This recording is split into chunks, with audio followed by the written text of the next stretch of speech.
and welcome back to Chasing Green Arrows. Today we'll be doing the predictions for game week 17. So, my co-host, the games are coming thick and fast, bro. I don't even know which game week we're in. Thick and fast. I mean, like game after game. But first of all, how are you doing?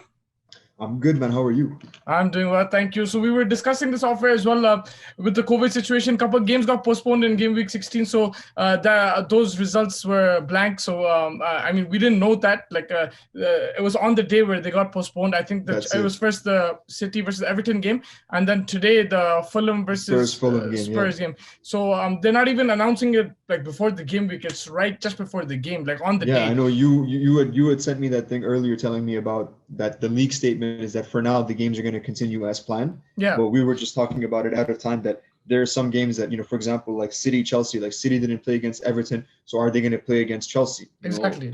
I was telling you about it beforehand as well that they've had more positive tests, and then even talking about someone like Fulham, Burnley, what's going to happen there because the Spurs game got postponed, I believe, because of an issue on the Fulham side. So those are all things to consider. That, as you said, they're not letting us know ahead of time. It's pretty much on the day. So let's see how many of these games actually end up happening.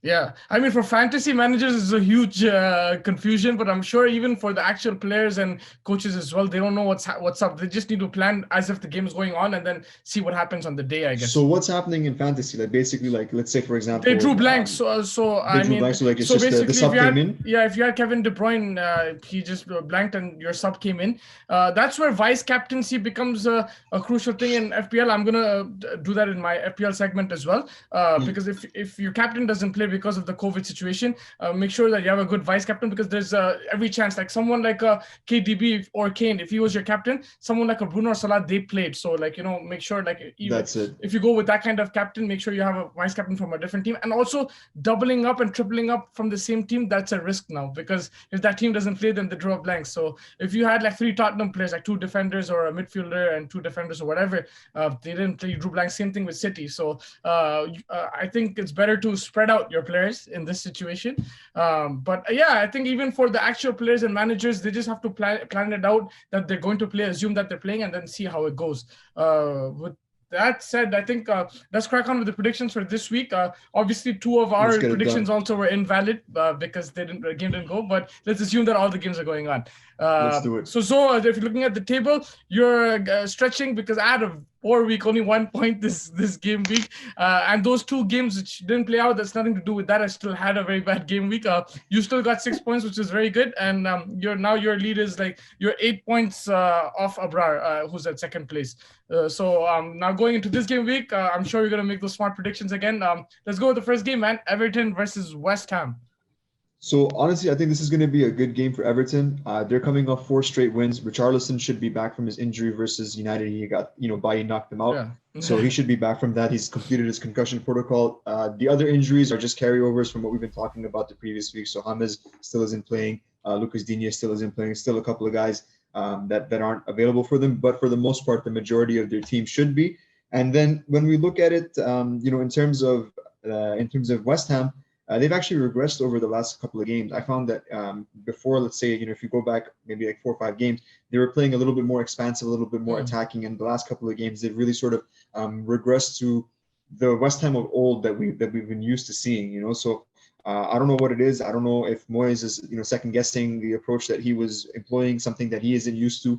But I think that Everton should walk away with this one. I do think that West Ham still can threaten on set pieces and whatnot, but I don't know. It really depends on how Moyes sets them up, right? He could give Everton problems, but I'm going to pick a conservative 2-1 Everton win. You're going 2-1 Everton. I'm going 1-1. I just feel that West Ham, Moyes will set them up solidly defensively. So I think they might struggle to score goals, but I'm hoping that they nick a goal. With Everton, I feel that Richarlison will be the difference. I think they missed him a lot in the last game. That pace that he gets without him, they don't have that pace going forward. And Calvert-Lewin also struggles to get. He's a very direct player. I like that about him. Yeah, so he opens up the field for someone like Calvert-Lewin as well. So I think they missed that. So, but I don't know how fit he is coming back from that injury. So I'm just going a bit safer option. So 1-1 Everton West Ham. And then moving on to the next game, Manchester United versus Aston Villa. This has the potential to be a cracker. 2 attacking teams. I mean, United, they struggle against teams like Wolves who sit back, but Villa are not going to sit back. So this has the potential to be a high-scoring game. Absolutely, this has potential to be a fire fest, man. United's playing at home where we've been weak this season, but we're coming up back-to-back wins. Lindelof is most likely going to be out, so I'm looking at maybe Bailly starting again. He has started three consecutive games. Not very much rest in between games, so maybe we might see Tuanzebe, but let's see. What I'm concerned about is two things. First of all, Harry Maguire at center back, so that's someone that Villa has pace to target him. They got El Ghazi, they have Grealish, they have a lot of good players. So I'm kind of worried about that. Also, who starts at left back? Do you go with Telles or do you go with Shaw? Personally speaking, I think that you're better off going with Shaw because Shaw has that understanding with Rashford that I feel Telles lacks that. Telles maybe has the ability to cross better, but Shaw is just, overall, I find he's a better fit for the team. And then in terms of Villa, Tyrone Mings is back from suspension, so that'll give them a defensive boost. Barkley might play. They're actually pretty good in their last couple of away games, 2 wins, 1 draw, so they're not afraid to play away from home. Honestly, I feel like this game is going to be decided by the midfield. It really depends on how how much United is able to block Villa's midfield and how much space opens up. So I'm going to go 2-1 United. 2-1 to United. I'm probably going to go. I'm going 3-1 United. One more goal. I do like that. To be honest with you, I actually feel that Villa have the potential to draw or even win this game because of United's defensive frailties, but at the same time, a team like Villa suits United. So I think I'm hoping it goes that way, but it could go south as well because you mentioned Grealish, even El Ghazi. You mentioned the guy has been sensational, man. Last few games he's been scoring every game. He's a great pick now for FPL as well. I think El Ghazi has got into those goal scoring positions. The only thing is someone like a Watkins. I think he's messing up a lot of chances. Grealish is producing those assists. So if Villa can be clinical, United will be in trouble. Otherwise, I think it's going to be a high-scoring game, but I'm just going with the United 3-1 win. Let's do it, bro. Let's go. And then moving on, Spurs versus Leeds. We didn't see Spurs in the last game week because the game was cancelled. Leeds, on the other hand, were on fire, man, scoring 5 goals. But this is going to be against a very defensive Mourinho team. So what are you predicting? So that's what I'm thinking. Honestly, I find that from what I've seen, I feel that this game should suit Mourinho perfectly because it's going to let him sit back and play on the counter. So very much in the way that United was able to capitalize on the way that Leeds plays, I find that Spurs should be able to do the same thing. But again, Mourinho needs to get his selection right. He needs to get the message across to his players. His last couple of press conferences, he hasn't been very happy. And, you're beginning to see a little bit of that resentment or that bitterness that he's been so associated with. Yeah. They're missing Lucas and Lo Celso in terms of Spurs, so nothing major. But they have been pretty poor over their last 5 games. They only have 1 win, 2 draws, 2 losses. I'm sure that Mourinho is not happy with that. And this Leeds team is going to go at them. Leeds is the only team that can concede 6-1 game week and then score 5 the next one. The players don't know what's going to happen. They're going to we're going to score a bunch or we're going to concede a bunch. Anything is on the table. They play one way. They play attacking. So look for Spurs to sit back and hit them on the counter, which will suit them because they have Kane, they have Son, they have runners. It'll suit them for that sort of game. But Leeds is always going to keep coming at you. So if Spurs continue to sit back and play very, very deep, I think that's also going to put a lot of pressure on them, and that's not a good thing, right? You're going to invite so many chances. One thing to note for Leeds is they are missing Klich. He's out. He's injured. He's their defender. So he's not playing. But other than that, they're looking pretty solid. Just from the way the teams play, I want to go with a 3-1 Spurs win. You're going 3-1 Spurs. 3-1 Spurs. Honestly, I feel that Mourinho needs to utilize Kane and Son because the attacking, they're amazing. And that space that Leeds create at the back, right? We saw that against United. United utilized that space. They'll have a lot of space to run into Kane and Son. And I think that's where Tottenham need to capitalize. If they don't, then it's going to be an issue. Yes, you can sit back, defend, but on the counter, they need to utilize that space that United did. And Leeds do create a lot of space for you. Man, Spurs need to keep, Mourinho can't sub off Ndombele after 60 minutes. He has to let him play the full 90 or at least 80 minutes because he's that creative fulcrum behind Kane and Son. Yeah, obviously Kane is doing a lot of creating, but you still need someone from midfield to step up. And I feel apart from that, they don't necessarily Højbjerg is a defensive midfielder, right? Who else do they have playing in midfield? It's usually Ndombele, Højbjerg, Lo Celso is out. The other guys, might be Harry Winks playing in midfield. it might be someone else, but I feel that your best option in terms of creativity is going to be in Ndombele, and he needs to play more. Yeah, no, I completely agree with you. You're going 3-1. I'm taking a big risk. I'm going 1-0 Spurs. It's a risk because of the way Leeds, they always score. So, but I'm just hoping that Mourinho just parks the bus and scores the goal. I'm not hoping. I just feel that he might do that. But I honestly, this has the potential to be a great game. So it could be really high scoring as well, and I can be completely wrong. But it's good to take risks sometimes. And then moving on. Is it though? Is it good to take risks? Have your risks been paying off? Only one risk paid off this whole season. Liverpool won, West Brom won. I got too carried away. I should have gone for another Liverpool draw, 0-0, but I went freaking 2-1 Newcastle. So yeah, but that's my style of play. It's very, very risky, and because of that, I might even go fourth. But let's. You're basically the Leeds of our group. Yeah, bro, I have to. I'm thinking that's the way to play now. But yeah, I think that wraps up that game, and then moving on, Crystal Palace versus Sheffield. You tell me, what do you make of this game, man? Look, man, honestly, Crystal Palace they've been having real trouble scoring. Apart from Zaha, they don't really have anyone else who's getting on the score sheet, and which is surprising because they do attack. It's not like they sit back. They do attack, but it's I feel like they don't have anyone that can finish those chances. It's just when you're so dependent on one player, teams are bro, if we're looking at it and we can make these things, you know that the coaching staff at any Premier League club is going to identify those sorts of areas that, hey, these guys are very dependent coming down the right wing, they're going to play the ball to Zaha, whatever it is, so we need to shut that flank down. So this is just a question of, I think this is going to be a war of attrition. I don't want to knock too much on Sheffield. I do that every week, but they are pretty terrible, man. Whichever way you look at it, four losses, 1 draw in their last 5. Chris Wilder needs to find some solutions, man. I don't know how this, the thing is, even if they sack him, who are they going to get? Because it's not Poch is going to PSG, but it's not like Poch would have come to Sheffield, So with both teams struggling to score, I think I'm just going to go with a 1-0 Palace win. 1-0 Palace. I'll double that up, man. 2-0 Palace. 2-0, huh? Yeah. I think Sheffield taking risks. Yeah. This is it's still safe, but yeah.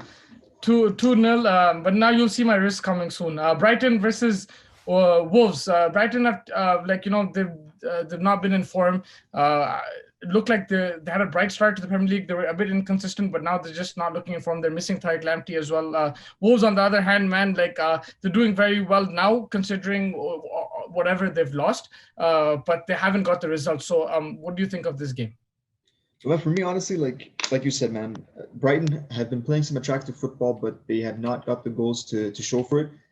Surprisingly, Lamptey was a big part of their goal scoring as well. For someone playing out as basically as a fullback, as a fullback or a wing back, their last 5 games overall, they've had 3 draws, 2 losses.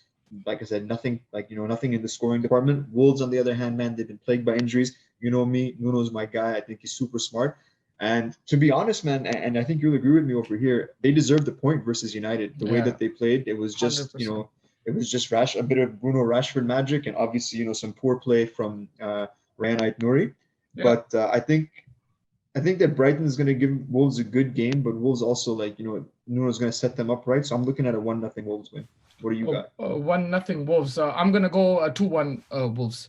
But one thing with Brighton, they need to play Mope. They need to play a striker, man. I don't know what they're doing. Why aren't they playing Mope, man? I don't know. I don't know what the issue is, but they need to play a striker. At least whether he scores or not, we'll see. But he'll get into those positions, and it adds that dimension to your game, right? When a team knows that their opposition isn't playing a recognized striker, they already know that this is one area we don't need to worry about. Exactly. But if they do play him, even if he doesn't score, like you said, even with Arsenal, when Laka plays, it just adds a different dimension to the game.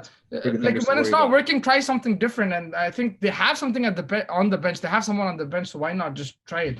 But yeah, I'll go 2-1 Wolves. And then moving on, West Brom versus Arsenal, man. Arsenal, Avrar said it 2 months ago that they're going to turn the page, and slowly but surely they're coming back to form. 2 wins, but that Brighton win wasn't as convincing.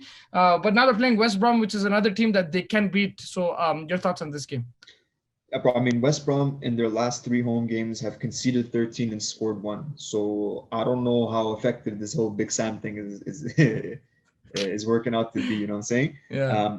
That being said, I think more questions are going to be asked of Arteta. Arteta is under the spotlight. Those 2 wins are going to give him some breathing room, but Luiz and Willian should be available for this game. The question becomes: does he commit to forward-thinking play and keep playing the kids, keep playing Emil Smith Rowe? Saka obviously is going to play if he's fit, and does he just keep on trusting his youth, which I think he should do, or does he revert the type and go with these more experienced players who I don't think have been performing as they should be?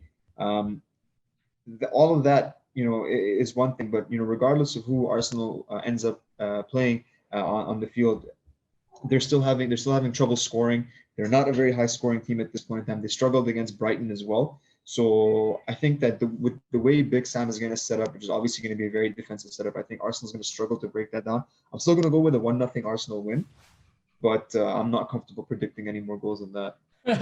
I'm going 1-1, man. It's a big risk, but West Brom have this thing of 1-1 results against big teams. They did it against City. They did it against Liverpool. So I'm hoping. Who's the big team they're playing this week?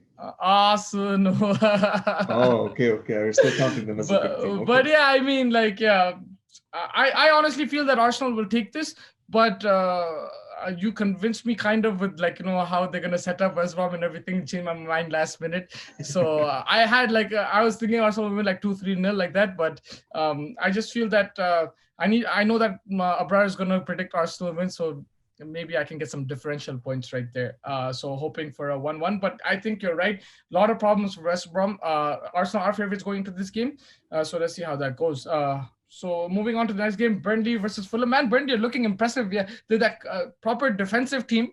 Not the most attractive, but getting the results, man. Getting the job done, man. It's a results-based business. It's a results-based business, man. yeah. Sean Dyche has really been stepping it up, man. They're finally showing some signs of life. You look back over the past. If you look back over the last couple of seasons, Burnley have had a bit of a reputation as a team that's difficult to break down. Yeah. They might not be scoring a lot of goals or be playing a lot of free flowing football, but they were very difficult to break down. That hasn't been the case this season, but now we're beginning to see some of that defensive solidity come back into the team. And on the same side, bro, Fulham, they have been improving a little bit. They're still pretty terrible. They've got 4 consecutive draws, I guess, which is an improvement. Yeah. But they really haven't been able to score more than 1 goal a game. They're it's either a 1-0 game or they're or a 1-1 game or a 0-0 game. That's pretty much been the story of their life. So I'm gonna go with a 1-1 draw. You're going 1-1 draw. I'm going 1-0 Burnley. This time Mitrovic is not going to score. I think the first time I'm going against Fulham. But yeah, I just feel Burnley got a clean sheet. They got a 1-0 win, and I think they can do it again. They could potentially score more goals, but just the way they're set up, you don't really see as many goals in this game. But yeah, sure. 1-0 Burnley. And then moving on to Newcastle versus Leicester. Leicester dropped points, man, in the last game week. But what are your thoughts going into this game? Newcastle coming off that Liverpool game. So first of all, shout out to Carl Dallo, man. This guy was channeling Pete, Buffon, and Casillas combined, man. What a performance today! Unbelievable. The saves he was making. I actually watched the game, and it's like I don't really care to watch Newcastle games, but I just had it on in the background, and then I kind of started watching because I was like, yo, this guy's playing out of his mind. Yeah. So I mean, again, the thing is though that the way that they played against Liverpool had so many chances. So it's just a lot of it is bad luck in a way for Liverpool. 100%. But yeah, like that sort of if they keep on conceding those sorts of chances against, let's say, someone like Jamie Vardy, against Harvey Barnes, it's going to be a whole different issue. Plus, in case they do sit back, I think in this game, Maddison and Fofana should both be back. Maddison was out last game. Yeah. With Maddison back in the team, it gives them that creative fulcrum that gives them more of an ability to unlock teams that are playing with a low block, that are playing more defensive. Newcastle have a bunch of injuries. They're missing Maximilian, whatever his name is, and a few other guys. So for really the question becomes, Callum Wilson needs to fire for Newcastle. And I don't know if amazing chance today. Amazing chance. one-on-one, and then Fabinho with the block. But I think he could have squared it or finished it. But if he wanted to finish it, he should have shot a bit early. But that's the thing with Newcastle. Sorry to interrupt you, but one thing I noticed in this game is that they're gonna get brief spells. In those spells, they need to capitalize and be clinical. So even today, if they scored that goal, or there's another Alisson save, if they scored that as well, they could have potentially won the game, even though they're lucky. But the way they played, they need to bank on those 2-3 chances and score those chances. Otherwise, that's it. This game as well, they're lucky to hang on in the end. But yeah, I think with the way they play, then it's like that Mourinho kind of thing, right? You're gonna sit back, but you need to, when you get that chance, you need to bury it. 100%. So I mean, we've seen the way Leicester play. Leicester are very good away from home. That being said, Leicester also likes to counterattack, and I don't think that that Newcastle team is really going to be coming out, guns blazing and running into space to give Leicester space to run into. But I'm gonna bank on Maddison's creative ability. Yeah. And the double-headed strike formation of Harvey Barnes and Jamie Vardy to give Newcastle more problems that they can handle. I'm going with a 2-0 Leicester win. 2-0 Leicester. I'm going 3-1 Leicester. I have that written down. I just feel that I think there's going to be what I saw today from Liverpool. There's so many chances. I think Vardy will finish those chances.